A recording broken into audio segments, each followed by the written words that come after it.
정부가 3차 경제 중대본 회의를 통해서 공무원의 채용을 재개하고 공공부문을 중심으로 일자리 156만 개를 제공하겠다고 밝혔습니다. 네, 한편 문재인 대통령이 한국판 뉴딜에 이어서 그린 뉴딜 프로젝트도 검토할 것을 지시하면서 그 배경과 효과에 이목이 집중되고 있습니다. 관련 내용 김대호의 경제일기에서 살펴보시죠. 박사님 네, 안녕하세요. 어서 오세요. 네, 반갑습니다. 네.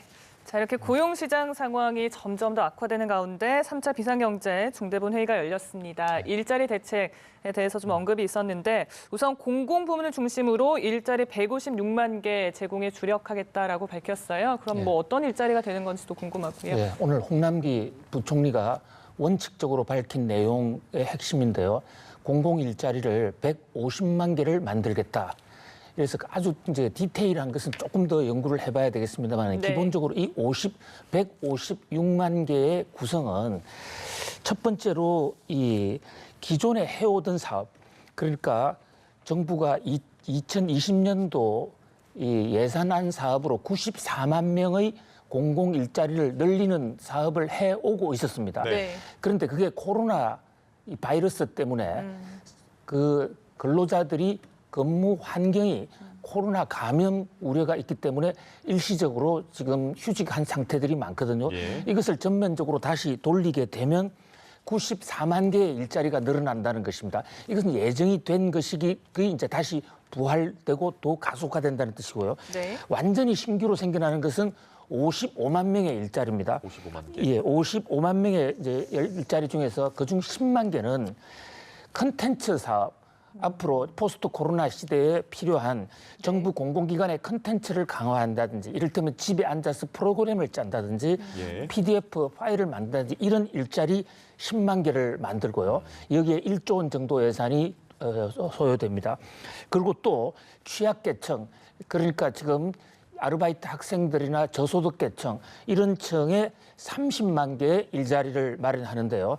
이것은 주로 이제 방역 예방을 한다든가 네. 또 동사무소 보조를 한다든가 전통시장을 돕는다든가 이런 분야에 30만 명.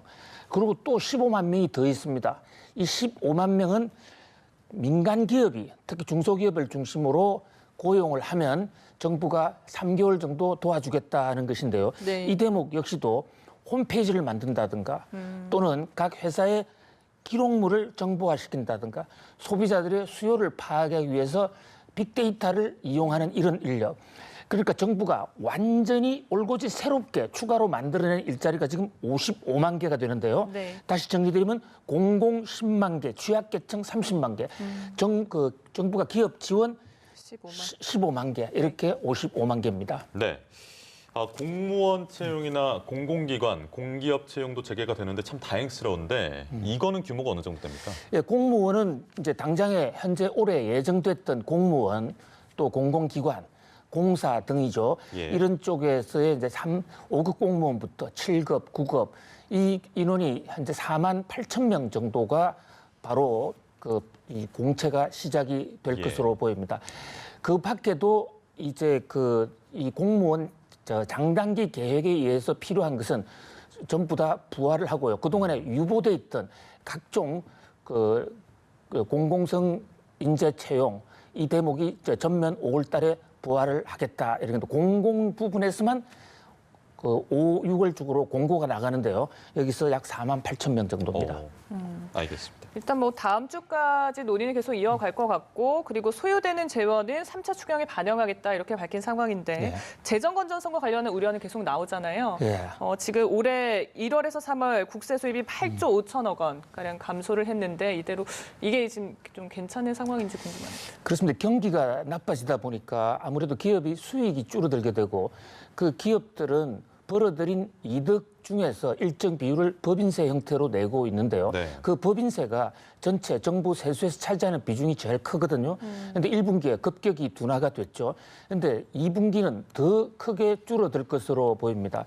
그러다 보니까 이 일자리 사업에 들어가는 돈도 현재 추가로 55만 명을 추가하는데 약 정부 예산 소요는 3조 5천억 정도거든요. 예. 거기다가 지난번 비상경제대책위에서 나온 이 3차 추경 1차 안에 약 10조 원 정도 예산이 있었습니다. 네. 그중에 그것을 얼마를 국채를 하느냐 또 그중에 또 얼마를 한국은행 이 융자로 하느냐에 따라서 정확한 이 추경 규모는 조금씩 달라지겠지만 엄청난 양의 지금 추경이 짜여지는 것이 불가피할 것으로 보여요. 네. 21대 국회가 시작되면 아마 그 첫 사업으로 3차 추경을 하게 되는데요.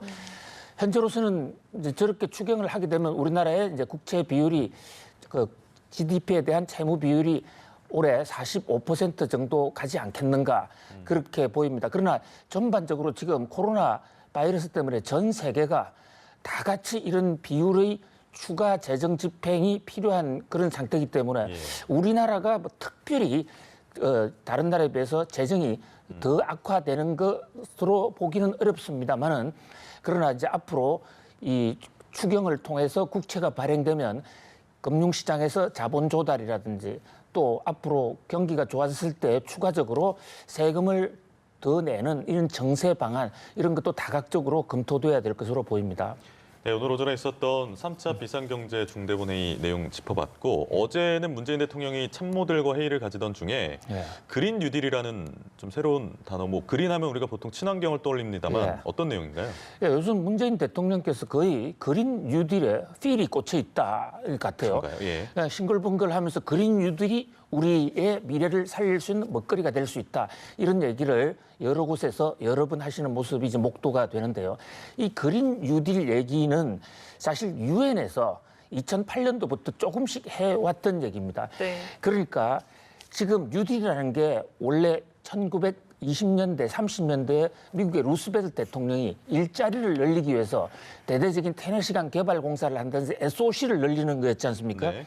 그런데 그린 뉴딜은 일자리도 늘리면서 과거처럼 댐을 만들지 도로를 그냥 만드는 것이 아니라 환경을 개선하고 탄소를 적게 쓰고 그래서 기후를 개선하고 지구를 살리자. 그럼 지구를 살리면서 동시에 이 일자리도 늘릴 수 있지 않느냐 하는 이런 대목이거든요. 최근에 이 코로나 바이러스가 이렇게 창궐하게 된 것도 이 환경, 지구촌, 도시의 이 여러 가지 전염병 여건이 나빠졌기 때문에 그런 것이 아니라 이런 것을 개선하는 것은 우리가 포스트 코로나 시대에 국제적으로 해야 되지 않겠는가. UNEP라는 곳에서요. 이걸 주장을 해왔어요. 그것을 이틀 전에 국무회의에서 강경화 장관이 문제를 제기를 했고 거기서 박영선 장관이 조금 아이디어를 내니까 대통령께서 화답을 하면서 아주 집중적으로 연구를 해보라. 그래서 3개 부처에다가 제안을 해서 서류 보고를 받기로 했는데 김현미 국토부 장관도 우리도 그런 거 할 게 있다. 이를테면 도시에 낙후된 지역을 재개발, 재건축을 하면서 환경을 개선하고 일자리도 늘린다. 그리고 이 그린 뉴딜이 그동안 정부가 추진해왔던 뉴딜에 포함될지 안 될지는 모르겠습니다만 우리 미래 먹거리와 현재 포스트 코로나 시대의 새로운 성장 동력으로서 상당히 주목을 받고 있습니다. 네, 그러니까 말씀만 드리면 사실 환경에 일자리까지 잡을 수 있다면 정말 가장 더 좋은 건데 과연 실제 일자리를 어느 정도 또 만들어낼 수 있는 건지 어떻게 좀 보세요? 그렇습니다. 이게 지금 테네시강 개발 공사 같은 경우에 1930년에 시작이 됐죠. 그 경우에는 실업자로 새로 추가되는 인원 거의 전부를 현장의 공사에 다 활용을 함으로써 일시적인 실업난을 해소를 했는데 현재 이 그린 빅딜 같은 경우는 아직까지 정확하게 개념이 잡혀져 있지는 않아요. 그리고 자칫 잘못하면 그린 뉴딜이라고 하지만 이명박 정부 때 했었던 4대강 공사 같은 것에 또 재판이 될 수도 있고 그런 면에서 현재로서는 얼마를 수요할 수 있을지 또 얼마만큼의 환경 개선 효과가 있을 것인지 대해서는 현재 4개 부처 종합 보고가 이번 주말이나 다음 주 초에 대통령한테 보고가 될 것으로 지금 예정이 되고 있습니다만은 그러나 두 마리 토끼를 다 잡을 수 있다는 점에서 코로나 생기는 환경도 퇴치하고 또 지구촌의 탄소도 막고 또 일자리도 늘릴 수 있다는 점에서 아이디어를 만들기에 따라서는 상당히 획기적인 안이 될 수 있다 기대를 모으고 있습니다. 이번 주말이나 다음 주 초에 좀 구체적인 내용이 나올 것 같은데 이게 사실 위기를 기회로 만드는 그런 과정이지 않습니까? 그렇습니다. 어떤 것들이 좀 정책적으로 반영이 돼야 된다고 보세요? 그러니까 이를테면 우한에 이 코로나 이제 이 바이러스가 처음 생겼을 때 초기에 우리가 우한 폐렴이라고 하지 않습니까? 그 당시에 보면 그 박쥐라든지 이런 도시의 낙후된 환경 속에서 그런 동식물을 거래했고 예. 또 거기다가 위생 상태가 좋지를 못했잖아요. 그랬죠. 그런 상태로 인해서 코로나 바이러스가 창궐을 할 수도 있다. 그러니까 아예 이번 기회에 도시를 재정비하자. 특히 이제 박영선 장관이 중소벤처부에서 그런 환경을 많이 제기를 했어요.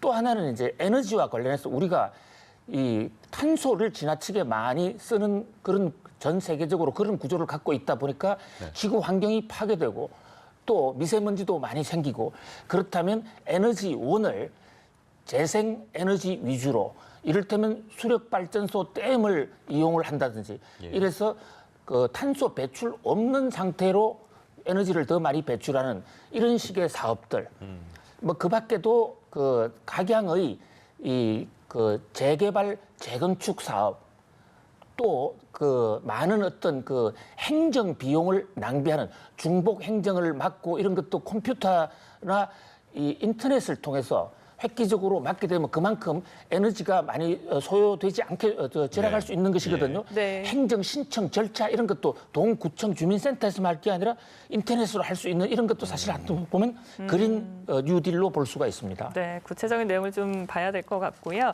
자, 어제 또 재계 1, 2위 총수가 만나서 또 관심이 집중이 됐습니다. 이재용 부회장과 정의선 부회장인데 전기차 배터리 사업에 대해서 좀 논의를 한 것 같아요. 네, 어제 상당히 이례적이었죠. 이재용 삼성전자 부회장과 정의선 현대차그룹 부회장이 두 분이서 이제 사업장에서 회동을 하고 앞으로 미래 먹거리를 구상을 했는데요. 네. 우리나라 재계에서 이렇게 1, 2인자들이 사실상에 지금 우리나라를 이끌어 가시는 분인데 이 사적인 음식점이나 식당에서 만난 것이 아니라 사업을 같이 논의한 것은 사실상 유례가 없는 일이에요. 그런 만큼 이제 관심을 끌었고요. 네. 또 만난 무대가 천안의 삼성 SDI 전기차 배터리를 만드는 곳이죠. 예. 그 공장에서 만나서 여러 가지 전문가들을 대동을 하고 만나서 사업 구상을 했단 말이죠.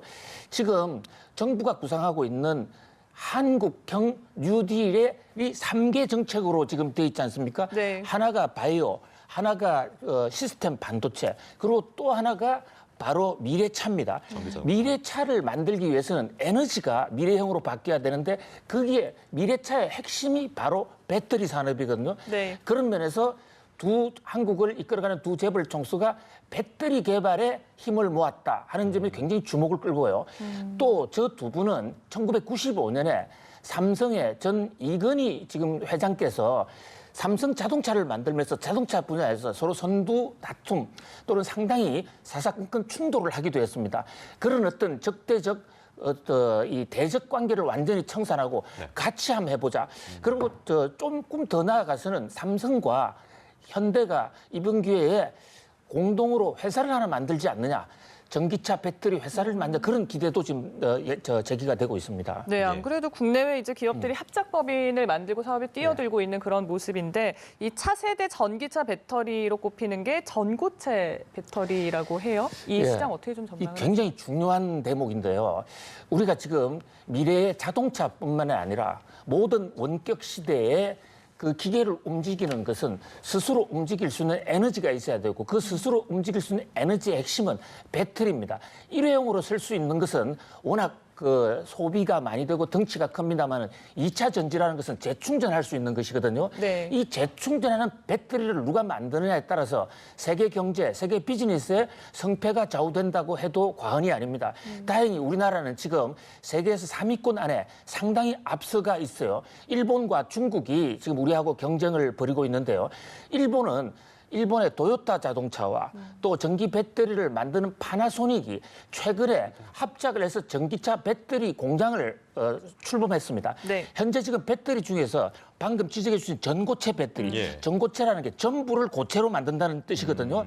현재 그 세계에서 움직이는 배터리가 대부분 액체 배터리예요. 네. 액체 배터리는 열이 오르면 폭발하기도 쉽고, 리튬이나 이런 것들. 예, 리튬 이온 배터리라고 그러는데 그것을 이제 전고체로 만약에 전환을 하게 되면 한 번 충전하면 1000km까지도 갈 수 있는 획기적인 시대가 열리거든요. 그 전고체 배터리를 삼성과 현대가 한번 세계 제1로 치고 나가버리겠다 하는 그런 야심찬 계획이라고 볼 수 있습니다. 네, 어제 이 두 회사 주가가 막 들썩들썩하기도 했었죠. 지켜봐야 될 것 같습니다. 오늘도 김대호의 경제 읽기 김대호 박사였습니다. 고맙습니다. 고맙습니다. 감사합니다.